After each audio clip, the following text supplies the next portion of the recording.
কোনোবাই কিবা এটা কৰ কোনোবা আহ আমাৰ ঘৰলে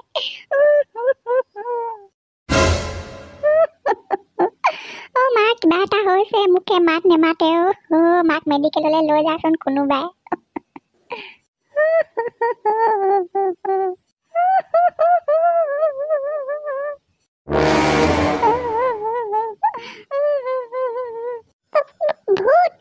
ভূতে কান্দিছে ঐ ফুটুকি ফুটুকি ঐ উঠচোন ঐ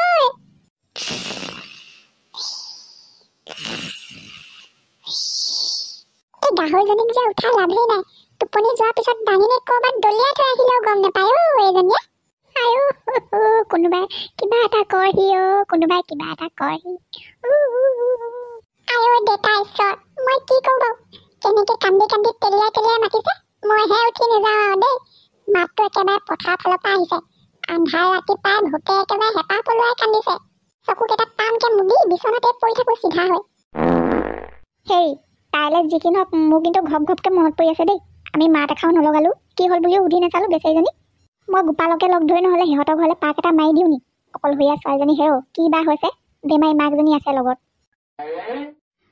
হে কি ক'লা তাইক খবৰ ল'বলৈ আছে দিয়া ধনী ধনী মানুহবোৰ তোমাৰ সত্যনাৰায়ণ হেত আৰু যোৱাৰ লগে লগে তোমাক ধৰি যদি জোৰ জবৰদস্তি কৰি মুখখন মেলি যদি ড্ৰাগছ এসোপা ভৰাই দিয়ে তেতিয়া কি কৰিবা আৰু এদিন খাই পালে বোলে সেইবোৰ বস্তু সদায় খাবলৈ মন যায় বৰ বেয়া নিচা বোলে খাবলৈও লাগে হাজাৰ হাজাৰ টকা ক'ত পাবা ইমানবোৰ পইচা মৰিবাতো মৰিবাই খাবলৈ নেপায় পাগলী হৈ মৰিবা বৰ বেয়াকে মৰিবা আজিকালি তাইৰ দোকানলৈ মানুহো কমকে যায় মানুহ নিবলৈ কিবা বুদ্ধিও কৰিব পাৰে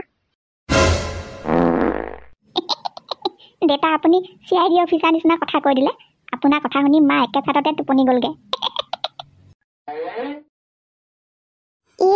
হয়তো নকওঁ ৰাতি 2টামান বজালৈকে কান্দি থকা শুনিছিলো মই আকৌ ভয়তে উঠি আহিব নোৱাৰিলো নহয় ইমান ওচৰতে এইবোৰ হৈ আছে বুলি গমেই নাপালো ইমাননো ভয় নে মানুহ কন্দা শুনি থাকিলে উঠি আহিব লাগে আকৌ আমাৰ ঘৰৰ পৰা কিন্তু একো নুশুনি দেই শুনা হ'লে যেনেকে হ'লে উঠি আহিলোহেঁতেন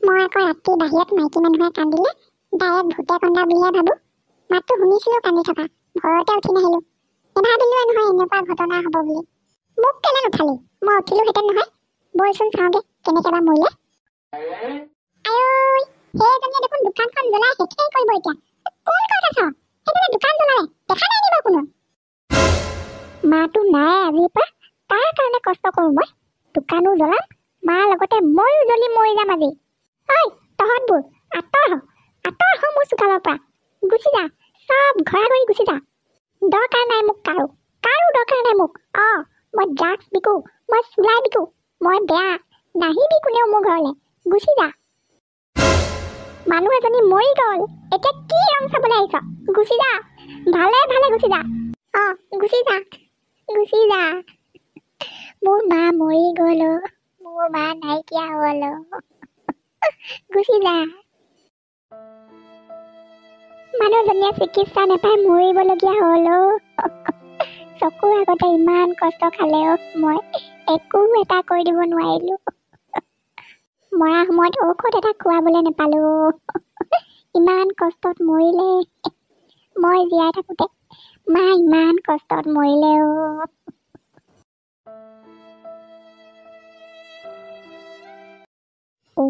হয় নি মৰিলে কেনেকে ক'লেনো কি হ'ব মাকজনী গোটেইজনী বেমাৰী এইভাগে চলি আছিলে বাৰু কষ্টই মষ্টই তাৰপৰা আকৌ দোকানখন নচলা হ'ল সেয়া পইচা ইনকাম নোহোৱা হ'ল ঔষধ পাতি এটা কিনি খুৱাবলৈ নোৱাৰাকৈ মৰি থাকিলে বোলে সেই মানুহজনী ৰাতিৰ পৰাই চিৰিয়াছ আছিলে হেনো যেতিয়া গুটি কানিবলৈ গৈছিলোঁ ভিনীৰ লগত তেতিয়া ৰাস্তাত লগ পাইছিলোঁ নহয় তাইক গোটেইজনী কান্দি কাটি আউলি বাউলি হৈ ক'লৈনো গৈছিলে মই যাওঁ বুলি ওলাইছিলোঁৱেই এই ভয় পাদুৱা ভিনীয়েটোৱে নিদিলে আকৌ তেনেকুৱাখন হ'লগৈ ন দেখিলি এতিয়া বেয়া কামৰ ফল লাষ্টত গৈ কি হ'লগৈ হাতে হাতে পালে নহয় তাৰপাছত কি হ'ব আৰু যেনেকৈহে ফোনত পকাই পকাই ধৰিছেও আজিয়ে লাগে বুলি উপায় নোহোৱা কৰি দিছিলে মই বোলো এটা ৰখক আপোনাৰ কাৰণে নতুন ডিজাইনৰ এখন অৰ্ডাৰ কৰিছোঁ না আপুনি চলাব লাগে না হৰ্ণ বজাব লাগে য'লৈ যাবলৈ মন যায় মুখে কৈ দিলে হৈ গ'ল জেগাত নি পেলাই থৈ আহিবগৈ বোলো তাৰপাছতে বুঢ়ী ঠাণ্ডা তুমিও কম বস্তু নহয় দেই যি কি নহওক আইতাক স্কুটি এখন কিনি দিব লাগিব নে কি কোৱা সেই ৰ'বাহে তুমিও যে আৰু ক'লে বুলিয়েনো এতিয়া স্কুটিখন কিনি দিব পাৰি নি ঘপকে এই বুঢ়ী বয়সত স্কুটি চলাবলৈ শিকি এদিনটো এক্সিডেণ্ট হ'বই কেনেবাকৈ তাৰ পাছত দেখিবা মেডিকেললৈ নিয়াৰ দায়িত্ব আমাৰ ওপৰতেই পৰিব। পাৰ্টনাৰ, কেনেবাকৈ কথা পাতোতে চোৱাচোন, তোমাক মই আচল ইণ্টাৰেষ্টিং কথাটো কোৱাই নাই বে এতিয়ালৈকে। কোৱা আকৌ কি? পূজা বাইদেউ যে পূজা বাইদেউ, আমাৰ লগত বিজনেছ কৰা পূজা বাইদেউ মাক মৰিলে বোলে কালি ৰাতি। পাৰ্টনাৰ, এইটো আকৌ তুমি কি ইণ্টাৰেষ্টিং কথা ক'লা? তাইৰ মাক মৰি গৈছে আৰু তুমি মোক হাঁহি হাঁহি কৈছা? আৰে আহা, কি বহি চাই আছা? বাইদেউ ঘৰৰ পৰা আহোগৈ। মানিলোঁ যেনিবা এটা সময়ত আমাৰ লগত বিজনেছ কৰিছিলে, ভুল বুজাবুজি এটা হ'ল, তাৰ পাছত যেনিবা এতিয়া নকৰে। হ'লে বুলি তাইক এই বিপদৰ সময়ত মাত এষাৰ নলগাম নে? ব'লা ব'লা। আজি মই চফা। এই পাপিষ্ঠ মুখখনে নক'বলগীয়া কথাবোৰ কেলে বেছিকৈ কৈ পাওঁ জানো বে। আজি বৰ বেয়াকৈ ধৰা পৰিম যেন লাগিছে পূজা বাইদেউ ঘৰলৈ গৈ। মোকতো এনেও খেদিবই তাই। আৰে আহা, মই কিন্তু অকলে গুচি যাম এতিয়া। গৈছোঁ পাৰ্টনাৰ, ব'লা। এই গৰুবোৰে যাওক নেযাওক দৰকাৰ নাই, মই মোৰ ভাতটো গৈ মাত খা লগাই থৈ আহোঁগৈ। হেৰৌ টকা 500 এটা দি থৈ আহিবগৈ লাগিব। বেচেৰীজনী দিল খোলা ছোৱালী, মাকৰ কাৰণে কমখন কষ্ট কৰিছিলে নে এটা সময়ত। আজিকালিহে বিজনেছ বেয়া হৈ থাকিলে। মাকজনীও বৰ ভাল মানুহ আছিলে দেই। আগতে দোকানলৈ যাওঁতে এই ঘৰত একো নাথাকিলে দোকানৰ পৰা মিঠাই এটা আনি হ'লেও চাহ অকণ খুৱাই পঠিয়ায়। আৰু সেইজনী মানুহ মৰি থাকিলেও এইজনী মোৰ ওচৰলৈ অহা হ'লে হয় নহয়, অলৈ তলৈ পইচা বিচাৰি যোৱাতকৈ। গ'ল নহয়, আজি আকৌ টকা 500 পানীত পেলাবগৈ এতিয়া। বাপেকে, আজি আকৌ কেইটামান টকা লুকুৱাই থৈ দিম। এনেও হিচাপ নিকাচ কৰিব নাজানে, একো পাত্তাই নাপাব। চিধা আঙুলিয়ে ঘিউ নোলালে আঙুলি বেকা কৰিবই লাগিব। আইও, আমি দুজনী অগা পিছা আছিলোঁ আকৌ, এতিয়াহে মনত পৰিছে।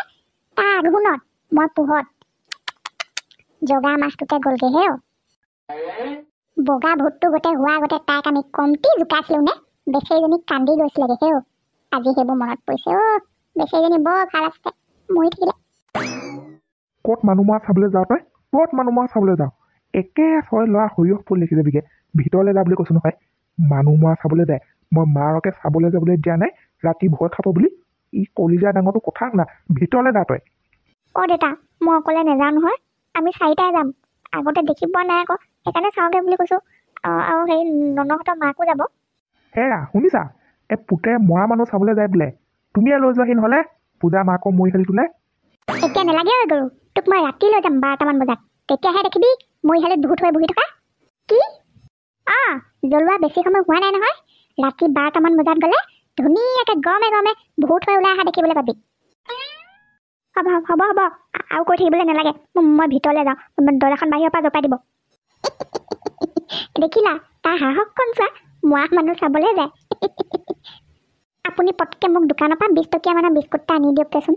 ময়ো ননৰ মাকৰ লগত গৈ মাত এষাৰ লগাই থৈ আহোঁগৈ দিনে পোহৰে। মানুহজনী সঁচাকৈ বৰ ভাল আছিলে। বৰ ভাল মানুহজনী মৰি থাকিলে দেই।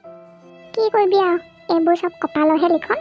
এতিয়া যেতিয়া যোনটো সময়ত যি ভাগে যাবলগীয়া থাকে এই ভাগে যাবই আৰু দেচোন। পূজাও, এতিয়া তই সেইবোৰ কথা বৰকৈ চিন্তা কৰি নাথাকিবি। যি হ'ল চব কপালৰ লিখন। এইটো সময়ত সাহসেই লক্ষী, বুজিছ? দেখিছই নহয় গাঁৱৰ মানুহৰ মতি গতি কেনেকুৱা। হ'ব, কিন্তু কালি ৰাতিৰ কথা মই জীৱনত পাহৰি নাযাওঁ খুৰীদেউ। জীৱনত পাহৰি নাযাওঁ মই কালি ৰাতিটোৰ কথা। গোটেই ৰাতিটো চিঞৰি চিঞৰি কান্দি থাকিলোঁ, মোক সহায় অকণ কৰকচোন বুলি। কিন্তু গাঁৱৰ মানুহে শুনিও নুশুনা ভাও ধৰিলে। মই বৰ দুখ পালোঁ। মায়ে বৰ কষ্টত মৰিলে খুৰীদেউ, বৰ কষ্টত মৰিলে। আজিতো যেনে তেনে ৰক্ষা কৰি দিয়া প্ৰভু। আজি যদি মোক ৰক্ষা কৰা, গোটেই জীৱন তোমাৰ গোলাম হৈ থাকিম। আৰু শেষৰবাৰ দিয়া প্ৰতিশ্ৰুতিটো সোনকালে ৰক্ষা কৰিম। এইটো কাৰণে আকৌ বেয়া পাই নাথাকিবা। আৰু পূজা, সত্য আৰু নাৰায়ণ ওলালেহি দেখোন। হয়, আহা। তই আকৌ আজি মোৰ ঘৰলৈ কেলে আহিলি? কুকুৰৰ পোৱালি চালা সত্য, তোকতো মই এতিয়া কাটিয়ে পেলাম। তই য'তে আছ তাতে থিয় হৈ থাক। এজনী দেখোন একেবাৰে ৰণচণ্ডী মূৰ্তি ধৰি আছে। আজি মোক সঁচাকে কাটি পেলাব এতিয়া। পগলাটো গ'লগৈ ভয়তে সঁচাকে। ইয়াক দেখি পূজাই ইমান খং কৰিছে, নিশ্চয় কিবা কথা আছে। পূজা বাইদেউ, সঁচা কথা কওকচোন, সত্যই কি কাণ্ড কৰি থৈছে যাৰ কাৰণে সি আজি এনেকৈ পলাবলগীয়া হ'ল? মই জানিছিলোৱেই, ভাবিছিলোৱে মই, সি যে তোৰ পৰা লুকাই লুকাই এইবোৰ কাম কৰি ফুৰে বুলি। তোক পুলিচে ধৰি নিয়া দিনাৰ ঘটনা, সেইদিনা ভাগটোৰ কথা মনত আছে জানো তোৰ? পাহৰিলে চাগে। তিনিওটাই 3 ভাগ কৰি লৈছিলেহে, তেতিয়াই তোৰ ফোনটো আহিলে। তাৰ পাছত সি গম পোৱাৰ লগে লগে 3 ভাগ নিজৰ জেপত সোমাই পলাই দিলে। তাৰ পাছত আৰু মই ফোন কৰিলেও সি ফোন ৰিচিভ নকৰে। কি? মোৰ ভাগটোতো নিদিলে, তোক জানো দিলে? থানাৰ পৰা অহাৰ পিছত তোৰ ভাগটো। তাৰ পাছত মই বহুত দিন তোৰ লগত ফোনত কথা পাতিবলৈ চেষ্টা কৰিছিলোঁ, কিন্তু নাই, কুকুৰে নিদিলে এদিনো। মোৰ ভাগটো খুজিলোঁ, দাবী ধমকি দি আনকি ঘৰলৈ আহি টিঙে বেৰে চিচাৰ বটল ভাঙি মোক ভয় দেখুৱালেহি।